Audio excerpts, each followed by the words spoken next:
मनुष्य सोच सकता है क्या देखना, मनुष्य सोच सकता है मुझे क्या करना चाहिए। इसलिए हमें आज सोचने की जरूरत है। हमने सोचना बंद कर दिया है ना। हम जितना सोचना बंद करते गए, धीरे धीरे हमारे जीवन में पशुवत स्वभाव, हम लगता है कि हम आदमी हैं, पर धीरे धीरे हम पशुवत होने लग गए। कल गुरुदेव ने कैसा कोड किया था ना, गुरुदेव ने कल कोड किया था, नहीं मानत को अनुजा तनुजा, तन से पैदा होने वाली को बेटी तनुजा, अनुजा मतलब बहन, अनुजा माने बहन, तन से पैदा होने वाली तनुजा, तनुजा माने पुत्री। पुत्री और बहन के रिश्ते की पवित्रता भी धीरे धीरे इस कलिकाल में चली जाएगी। और जहां ये पवित्रता नहीं है उसका नाम मनुष्य तो नहीं है ना। जानवर में बहन, पुत्री, माँ, ये इनका स्थान, इनकी पवित्रता, इनके साथ व्यवहार की शुचिता, ये तो मनुष्य में है ना, जानवर में तो है नहीं। और धीरे धीरे हम सब कलिकाल के प्रभाव से जानवर होते जा रहे हैं, क्योंकि जितनी श्रद्धा हमारी पैसा में है उतनी भी श्रद्धा हमारी नहीं। जिस ठाकुर को प्राप्त करने के लिए हम सब कुछ छोड़ने को तैयार है, कभी कल्पना करो, कभी हमने ठाकुर को पत्नी की तरह भी प्यार नहीं किया। किसी प्रेमी ने जितना अपनी प्रेमिका को प्यार किया है, यदि इतना कोई भक्त अपने ठाकुर को प्रेम कर ले तो आज भी दर्शन हो जाए, पर इतना भी प्रेम नहीं है। बात करना अलग है, प्रेम करना अलग है। प्रेम, हमें अपने ठाकुर से प्रेम करना नहीं आया। इसलिए इंद्रियों के सामर्थ्य के रहते, जब इनमें सुनने देखने का सामर्थ्य है, तब क्या करो, तब परमात्मा का स्मरण करो, परमात्मा के गुणगान को श्रवण करो, परमात्मा का दर्शन करो। आत्मश्रेष्ठ देव विदुषा कार्या प्रयत्नो मान, वही तो महान है जिन्होंने इस मनुष्य देह के रहते इसी जीवन में यह जाना कि मैं कौन हूं, जगत क्या है, जगदीश क्या है, मैं क्या हूं, आत्मा क्या है। आत्मा और मेरा ऐक्य जब जिस दिन हुआ, समझ लो आत्मा श्रेष्ठ देव विदुषा कार्या प्रयत्नो महान। असल में उन्हीं का प्रयत्न तो सार्थक है, उन्हीं का उद्यम तो सार्थक है। जब वो संसार से छोड़ के जाने की बेला आई, तब वो संसार से नहीं, संसार को छोड़ा। संसार से तो गए, जगत से तो गए, पर जगदीश में समा गए। जगत से जाएं और जगदीश मिल जाए, समझ लो जीवन सफल हो। आत्मा श्रेष्ठ देव विदुषा कार्या प्रयत्नो महान। ऐसे तो महान लोग हैं, संदीप्ते बहुने तो कुब खन्ना प्रत्युद्यमा की दृशा। उनको हम कैसे बुद्धिमान कह सकते हैं जिन्होंने भवन तो बनवाया, पर अकस्मात शॉर्ट सर्किट हो जाए और भवन में आग लगे तो उसको बुझाने का कोई साधन नहीं इकट्ठा किया। ठीक है ना। ऐसे ये हमारा भवन तो बन गया, ये 5 तत्व से, ठीक है ना, हड्डी मांस रक्त रुधिर से ये भवन तो बन गया, पर भाई ये मरेगा, इसमें आग लगेगी, तो इसका बुझाने का कोई उपाय, विवेक नहीं है, विवेक तो नहीं कर पाते ना। इसलिए तो इसका मरना मेरा मरना लगता है, इसका मरना मेरा मरना लगता है। जिस दिन इस देह का न रहना मेरा मरना न लगेगा, समझ लो आपने फायर ब्रिगेड की गाड़ी अपने साथ, अर्थात ये फायर ब्रिगेड, विवेक रूपी ये फायर ब्रिगेड अपने साथ रखो। जब इस भवन को जलाने के लिए काल आएगा, जब काल इसको ग्रसित होगा, काल ग्रसित हो उसके पहले अपने पास साधन है। असल में जो पहले से तैयार न थे वो पछता पछता कर चले गए, जो पहले से तैयार नहीं थे वो गए हैं, वो रोए हैं। जो पहले से तैयार थे उनके जीवन में रोना किस बात का। गल समझ लई फिर रोला क्या, फिर राम रहीम तो मौला क्या। यदि एक बार यह बात समझ आ जाए तो फिर कौन राम है, कौन रहीम है, कौन मौला है, ठीक है ना। राम रहीम तो मौला क्या, गल समझ लई तो रोला क्या, ठीक है ना। इसलिए किसी नाल राग नहीं, किसी नाल द्वेष नहीं। पंजाब में कहा कि ऐसा व्यक्ति कैसा हो जाता है, बोले किसी नाल राग नहीं। राग माने जानते हो ना, प्रेम की प्रगाढ़ता, आसक्ति। इसलिए किसी नाल राग नहीं, किसी के साथ ऐसा कोई राग नहीं, किसी नाल द्वेष नहीं, किसी से मेरा द्वेष नहीं। इसलिए किसी नाल राग नहीं, किसी नाल द्वेष नहीं, आत्मा आनंद मेरो, कोई भी कलेश नहीं। आत्मा मेरा आनंद स्वरूप है, मेरे जीवन में और कोई कलेश नहीं है। ऐसा इसलिए वक्त नूर को भी बेनूर बना देता है, वक्त नूर को भी बेनूर बना देता है, वक्त फकीर को भी हुजूर बना देता है। वक्त की कद्र करे बंदे, ये वक्त ही तो है जो कोयले को कोहिनूर बना देता है। ये कोहिनूर बनने का, कीमती बनने का अवसर है। आज हम भाग्यशाली हैं कि हमारे जीवन में किसी ब्रह्मज्ञानी संत का मिलना हुआ है। वो बहुत लोग हैं जो निगुरा हैं, जिनके जीवन में, और यदि मिल भी गए हैं तो गुरु नहीं मिले, हरई शिष्य। शिष्य का धन लेने वाले भले मिले हो, पर ब्रह्म ज्ञानी जब संत मिलता है तो अपने शिष्य से कुछ संसार नहीं मांगता। अपने शिष्य को जो दोनों हाथों से लुटाता है, सुख समृद्धि जो दोनों हाथों से लुटाने का आदी हो गया है, समझ लो हमें गुरु मिल गया, जिसे अभी चेलों से ही जरूरत है। जिन्हें अभी चेलों से ही बहुत कुछ पाने की आवश्यकता है, वो गुरु कैसा। इसलिए जिन्हें संसार से, गुरु बस किसी काम में लगा देते हैं। किसी काम में लगा देना का मतलब यह है कि हम आपको कहेंगे हम दशांश का कंजोर दे रहे थे, तो हमने ये नहीं कहा आप हमें दे दो। आप अच्छा काम करोगे तो धीरे धीरे वृत्ति में आपके सद्भावना का जागरण होगा, और वो सद्भावना आपको ठाकुर के प्रति प्रेम पैदा करेगा, और धीरे धीरे आप महान हो जाओगे। आप महान हो पर भटक गए हो, हम महान हैं पर भटक गए। गुरुदेव मिले तो रास्ता मिला। गुरुदेव की वाणी पर, गुरुदेव के वाक्यों पर यदि हमें श्रद्धा है तो इसी जीवन में मुक्ति हमारी दासी बन जाएगी। हम मुक्त ही स्वरूप है, इतने ही तो भूल गए हैं, इतने ही तो भूल गए हैं ना। वासांस जीर्णानि यथा विहाय नमानि गृह्णाति नरो प्राणी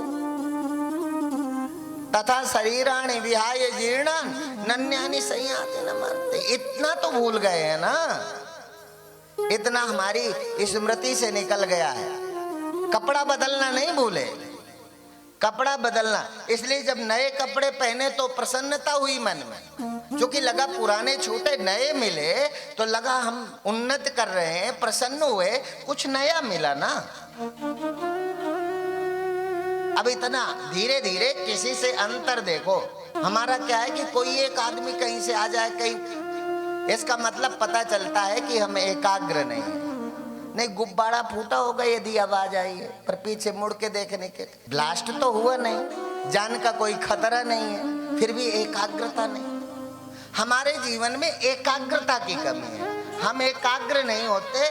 हम एकाग्र हो तो जीवन में सफलताएं तो हमारे पीछे चलेंगे। हम जिस क्षेत्र में एकाग्र होंगे वही लक्ष्य हमारे चरण चूम लेगा। पनपना जिसे था वही बीज पनपा, गुना क्या किसी के उगाए उगा है। अगर उग सको तो उगो सूर्य से, तुम सफलता तुम्हारे चरण चूम लेगी। बिना पंख तोले उड़े जो गगन में, गगन के बिहारी गरुड़ ही बनो तुम। ना हो साथ कोई अकेले बढ़ो तुम, सफलता तुम्हारे चरण चूम। हम एक दूसरे का, हम भूल गए कि हम वस्त्र बदलना, वस्त्र बदलने में खुश हुए। जब आत्मा ने अपना वस्त्र बदला तब रोने लग गए। आत्मा ने जब इस देह रूपी वासांस जीर्णानि यथा विहाय नमानि गृह्णाति नरो प्राणी तथा शरीराणि विहाय जीर्णा नन्यानि संयाति नमानि दे। गीता के अनुसार जब आत्मा अपने वस्त्र बदलती है तब हमने आत्मा के प्रति हमारा चिंतन नहीं है, देह को ही हमने अपना आत्मा मान रखा है। इसलिए देह का न रहना मौत लगने लगा, और ये देह का न रहना मृत्यु नहीं है। ऐसा बताने के लिए तो पूज्य गुरुदेव आए हैं, उनको हम 26 वर्ष से सुन रहे हैं।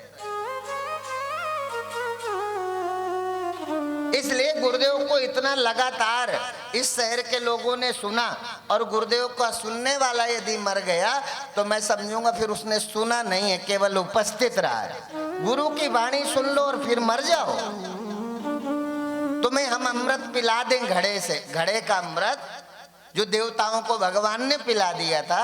यदि ऐसे अमृत, ऐसे वो अमृत और उससे कीमती है, उससे कीमती अमृत है कथा, जिसको सुखदेव जी ने देवताओं को भगा दिया और बोले कहाँ कथा अमृत और कहाँ ये घड़े में भरा हुआ अमृत। कथा अमृत की कीमत कोई सुधीर जन, सुधीर भोक्ता, सुधीर भोक्ता, कोई भगवत भक्त ही जानता है इस कथा रूपी अमृत की कीमत को। नहीं, हम पैसे की कीमत जानते हैं, सामान की कीमत जानते हैं, संसार की कीमत जानते हैं, पर भगवान के गुणानुवाद के इस रसानुभूति की कीमत को हमने आज तक जाना ही नहीं है। ये तो अनमोल है।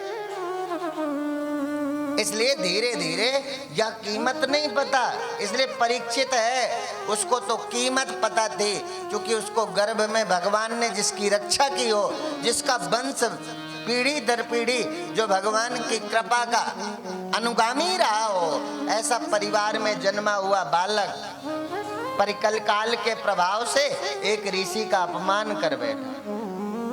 श्राप हुई तो ऋषि से लड़ने नहीं गया। महात्मा के पुत्र ने जब श्राप दे दिया तो लड़ने नहीं गया, उस मृत्यु के बचने का अमृत खोजने के लिए निकला। अच्छा, अमृत खोजने निकला तो तब बताओ, आज मैं नहीं जानता साधुओं की क्या स्थिति है, पर उस समय साधु नहीं मिला। पुरुषस्यम यत् कार्यम म्रियमाणस्य सर्वथा, उस समय परीक्षित ने पूछा, हजारों हजारों साधुओं ने उत्तर नहीं दे पाए। तब अवधूत शिरोमणि सुखदेव जी महाराज वहां प्रकट होते हैं और उन्होंने कहा, पशु बुद्धि इमाम जय तुम तो राजन मरिष्यसि, तू मर जाएगा, ये तो पशु बुद्धि है ना। पहले तो गांव का अनपढ़ा व्यक्ति भी मरता कहाँ था, स्वर्गवास होता था। पहले हम लोग सुना करते थे, फला की भैंस मर गई, कुत्ता मर गया, गधा मर गया, घोड़ा मर गया। धोबी का गधा मर गया, घोड़ा मर गया, कुत्ता मर गया, ये तो सुनते थे। पर जब किसी के माँ बाप का शरीर छूटता था तो हम कहते थे फला के पिता का स्वर्गवास हो गया। अब दुर्भाग्य है, जब हम सोचते हैं कि पढ़े लिखे हैं, एजुकेटेड हैं, हाईली क्वालिफाइड हैं, जब हमको लगता है हम बहुत ज्यादा पढ़े लिखे हैं, तब हम सब मरने लग गए और कहते हैं हम पढ़े लिखे। अनपढ़ लोग थे तब मर के स्वर्ग जाते थे, हम पढ़ लिख के अब मरते हैं तो नरक जाते हैं, मर जाते हैं, तो स्वर्गवास नहीं होता। अब हम मरने लग गए हैं, इस मरने से कैसे बचा जाए, इसके लिए परीक्षित ने साधु से निपटने की नहीं सोची, संतों से इस मृत्यु से बचने का मार्ग पूछा। पर कंस भगवान के समीप नहीं है, वो तो दुष्ट है, असंस्कारी है, उसने अपने पिता को ही बंद करके स्वयं राज्य सिंहासन में बैठ गए। तो आज इतने परिश्रम के बाद भी इतनी आकाशवाणी हुई, पर मृत्यु से बचने के लिए उसने अपनी बहन को बंदी गृह में बंद कर दिया, एक एक करके अबोध अनेक बालकों को मार डाला। तब भी अष्टम गर्भ जब पैदा हुआ तब उसके मन में एक क्षण के लिए भगवान की सामर्थ्य का स्मरण हुआ और किम कर्तव्य विमूढ़ होकर के खड़ा हो गया। उसे लगा मैंने जिंदगी में सारा प्रयत्न किया और इतने प्रयत्न के बाद भी मैं अपने काल को जन्मने से रोक नहीं सका, और वो तो देवकी का अष्टम गर्भ, और यह अष्टम गर्भ पैदा हुआ है। इसलिए जब पैदा हुआ अष्टम गर्भ तो दिमाग, और भगवान का देखो, भगवान का अवतार हुआ तो क्या हुआ, बोले बहिरंता पुरद्वारा सर्वपूर्वदावृतः ततो बालध्वनिं श्रुत्वा गृहपाला समुत्थते।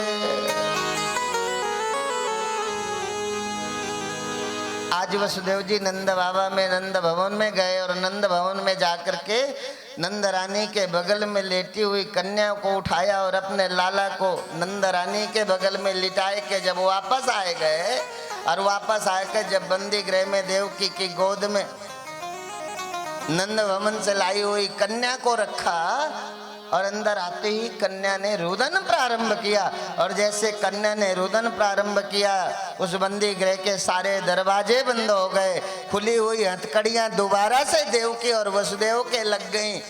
और जब उस बालिका नवजात की आवाज को सुना सारे द्वारपाल जग गए, दौड़ते हुए कंस के पास गए, देवकी का अष्टम गर्भ पैदा हो। मौत से विवल कंस साधुओं के पास नहीं गया, दौड़ता हुआ बंदी गृह में आया। देवकी की गोद में वो छोटी सी नन्ही सी बालिका को देखा और देवकी आवाज लगाती, भैया ये पुत्र नहीं है, आपको पुत्र से खतरा है, ये तो मेरा अष्टम गर्भ पुत्र नहीं है, इस तो पुत्री ने जन्म लिया है, इस देवी को तो छोड़ दो। पर मृत्यु की विवलता में आवाज नहीं सुनाई दे रही थी। मृत्यु का भयावह जो कोलाहल था उसके कानों में, मस्तिष्क में, उसे ये नहीं समझ आया कि एक बालक है कि बालिका है। उसे लगा ये मेरा काल है, अष्टम गर्भ है। और देवकी के गोद में उस नन्ही सी बालिका को देवकी की गोद से छीना और उठा करके जैसे उसको शिला में पटक के मारना चाहा, वो आकाश मार्ग को उड़ गई। और जैसे वो आकाश मार्ग को गई और जो आकाशवाणी हुई, उसके बाद जो वैराग्य आया कंस के हृदय में, और वो वैराग्य आया वो अद्भुत था। उस वैराग्य के कारण आज उसने एक जब दोबारा नित्य की तरह राज्य भवन के संचालन में राज्य सिंहासन में आरूढ़ समाज की समस्याओं को सुनता हुआ कंस जब राज्य सिंहासन में बैठा था, सारे मंत्रियों जब उस राजभवन में आए तो कंस के विचारों में परिवर्तन को देखा, पूछने लगे ऐसे आप अत्युत्साहित कैसे हैं? आज आपकी मुखाकृति में ऐसा लगता है जीवन में सफलता का वो भाव आपके चेहरे में। तब कंस ने कहा, भाई ये आज समझ आया कि हमारे करने से कुछ नहीं होगा। मैंने तो बहुत सारा प्रयत्न किया, बहुत सारे प्रयत्न के बाद भी आपको नहीं पता देवकी का अष्टम गर्भ ब्रज में पैदा हो चुका है। तब श्री सुखदेव जी महाराज ने राजा परीक्षित को कहा, कैसे मनुष्य जो है श्रीहीन हो जाता है, कैसे मनुष्य श्रीहीन होता है जीवन में। बोले आयु श्रियम यशो धर्मम लोका नाशिसेवच अंति श्रेयांसि सर्वाणि पुंसो मदतिक्रमा। जो मनुष्य अपने पूज्य जनों का अपराध करता है, जो मनुष्य किसी पर अन्याय करता है, जो मनुष्य धर्म के विपरीत जीवन में व्यवहार करता है, धीरे धीरे उसके जीवन में आयु श्रियम यशो धर्मम, ये चार चीजें ऐसे चली जाती हैं जैसे सूर्य के निकलने से अंधेरा गायब हो जाता है। आपको पता नहीं चलता, हम सबको पता नहीं चलता आयु का क्षय हो जाना, श्रीहीन हो जाना इसी जीवन में। इसलिए धर्म विहीन नहीं, धर्मवान बनने की चेष्टा करें। थोड़ा अच्छा नहीं लगता ये मन जो है ना, हमें भगवान की तरफ, मन चूंकि मन का जो मुख है वो संसार की ओर है, इंद्रियों का जो मुख है वो बाहर की ओर है, इसलिए आंख अंदर नहीं बाहर देखती है। हम कभी कभी ध्यान, इसलिए एक साधना थी कि ध्यान में बैठ करके हम अंदर देखने की आदत डालें। करना मुश्किल है, तुम्हारे मन का ठेका कौन लेगा? इसलिए आपको यदि संतान देना है समाज में, राष्ट्र में, अपने सुखी होने के लिए, समाज के सुखी होने के लिए, तो आप समाज संतान की उत्पत्ति के में कब मिलना, कैसे मिलना, ये ध्यान रहे। कौन कब मिला था, किस नक्षत्र में कब किसने गर्भाधान किया, कब किसने बच्चे को जन्म दिया, ये यदि विज्ञान समझ आ जाए तो फिर हमारे घर में धुंधकारी धोखे में भी नहीं आ सकता। और धुंधकारी से कोई माता खुश हो ऐसा तो मुझे नहीं लगता, ठीक है ना? कोई पिता धुंधकारी से खुश होगा क्या? तो गोकर्ण कब मिलेगा? जब संत की वाणी में विश्वास होगा, जब संत की कृपा को आप हृदय से स्वीकार करोगे। संत की कृपा को आत्मदेव जी ने स्वीकार किया तो उन्हें गोकर्ण मिल गया, और संत की कृपा का परित्याग किया धुंधली ने तो उसे धुंधकारी मिल गया। संत की कृपा का परित्याग करने से धुंधकारी जीवन में आया, और संत की कृपा को स्वीकार करने से जीवन में गोकर्ण आया, और गोकर्ण आया तब आत्मदेव जी आत्मस्थ हो गए, और धुंधकारी आया तो धुंधली ने आत्महत्या कर ली। आत्महत्या करना है या आपको स्वर्गवासी होना है? आत्मस्थ होना है। क्या क्या बनना है हमें? कथा बहुत सुन लोगे तो उसमें कोई लाभ नहीं है। कथा बहुत नहीं सुनना। कथा सुनने का प्रयोजन क्या है?